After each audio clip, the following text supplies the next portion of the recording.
તમારા જીવનની અંદર ભગવાનને પધરાવજો. તમારા હૃદયમાં ભગવાન નારાયણ જો તમારા જીવનમાં આવશે, ભગવાન સ્વામિનારાયણનો તમે આશ્રય કરશો, ભગવાન નારાયણના તમે આશ્રિત બનશો, લક્ષ્મીજી આપોઆપ આવશે. તમે કોઈ ઘરે એક ભાઈને આમંત્રણ આપો તો પરિવારના બધા સભ્યને મળી જાય ને. પણ પછી તમને એ પરિવારમાં એક જે સ્ત્રી એની હારે જે તમારે આ સંબંધ છે, ઓળખાણી હગુ છે, અને તમે આમંત્રણ આપીને એમ કહો કે ભાઈ દીકરી તારે એકને જ આવવાનું છે, બાકી ઘરમાં કોઈ નથી આવવાનું. આવે? કમસે કમ એટલું તો કહેવું પડે કે દીકરી જમાઈ બે આવજો.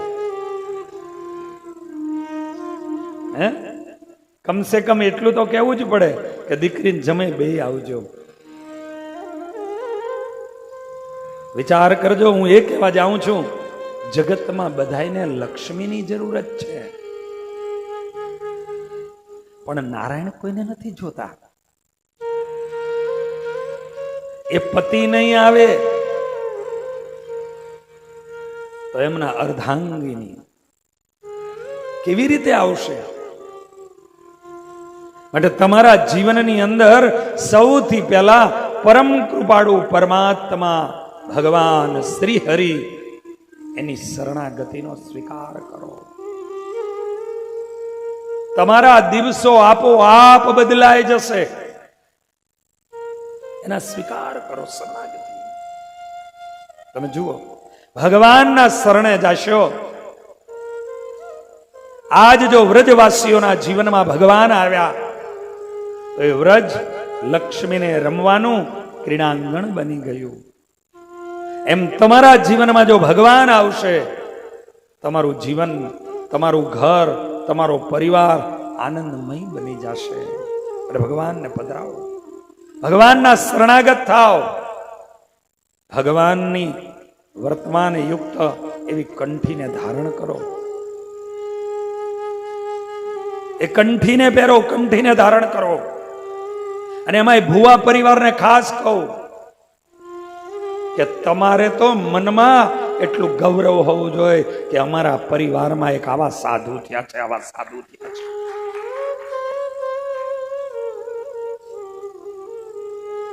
અમારી પેઢીઓની અંદર એક આવો ભગવાનનો ભગવતીય ભક્ત થયો છે. એટલે અમે કમસે કમ એને, અમને કઈ ન આવડે તો કઈ નહીં, અમે એના રાહે તો ચાલીએ, એના રાહે તો ચાલીએ. બસ એ જે ભગવાનને ભજે છે, એ જે ભગવાનનું ભજન કરે છે, એટલું તો કમસે કમ અમે રાખીએ. અમારા ગળામાં કંઠી રાખીએ, સવાર સાંજ એ ગામમાં મંદિરે જઈએ, કમસે કમ આટલું કરીએ. કારણ ભગવાન સ્વામિનારાયણે વરદાન અને વચન આપ્યું, મારો આશ્રિત જે બને એના ભાગ્યમાં ભિક્ષા પાત્ર જો લખ્યું હોય ને તો સ્વામિનારાયણ ભગવાન કે હું લઈ લઈશ. પણ મારો બનેલો જે આશ્રિત, મારો બનેલો જે સત્સંગી, એને અન્ન વસ્ત્ર ને આબરૂથી ક્યારેય હું દુખી નહીં થવા દઉં. મારા પ્રારબ્ધ હે કરી અને એને હું સુખી સુખી સુખી કરી દઈશ. ઘણી વાર અમે ગાડીઓ લઈને નીકળીએ ને, આ દુનિયા છે, આવડી મોટી દુનિયા છે, બધાને બોલવાનો હક છે, સ્વતંત્રતા છે. એટલે ઘણા બધા લોકો બોલે, મારા જો ને સાધુ થયા છે, 25 લાખની ગાડીઓ ફરે છે, 50 લાખની ગાડીઓ ફરે છે, બોલે. એટલે અમે કાનો કાન સાંભળીએ ને અમે કંઈક બહુ સાચી વાત છે. અમારું ભાગ્ય તો ભાઈલા આ રોડની ઉપર ઉભા રહી અને કઈક કોકની પાસે માંગીએ ને એવું હતું. પણ આ સ્વામિનારાયણના શરણે આવ્યા ને એટલે સ્વામિનારાયણના ભાગ્યથી અમે 50 લાખની ગાડીઓમાં ફરીએ છીએ. અને તારે જો ફરવું હોય, આવી જા, આવી જા, આવી જા. કંઠી બાંધી લે, તુંય થોડા વર્ષોમાં આ ગાડીઓમાં ફરતો થઈ જઈશ, ભગવા પહેરવાની જરૂર નથી તું તારે, ખાલી સત્સંગી બની જા. અને એટલા માટે જગતમાં એમ કહેવાય, એટલા માટે જગતની અંદર એમ કહેવાય કે નોકરી કરવી તો ગવર્મેન્ટની, અને સાધુ થવું તો સ્વામિનારાયણના, સત્સંગી થવું તો સ્વામિનારાયણના. ભગવાન સ્વામિનારાયણ એટલા માટે વચન આપીને ગયા છે, આ ઘોર કલિકાલના દોર છૂટ્યા ને દુષ્ટતાનું બધે જોર વ્યાપ્યું.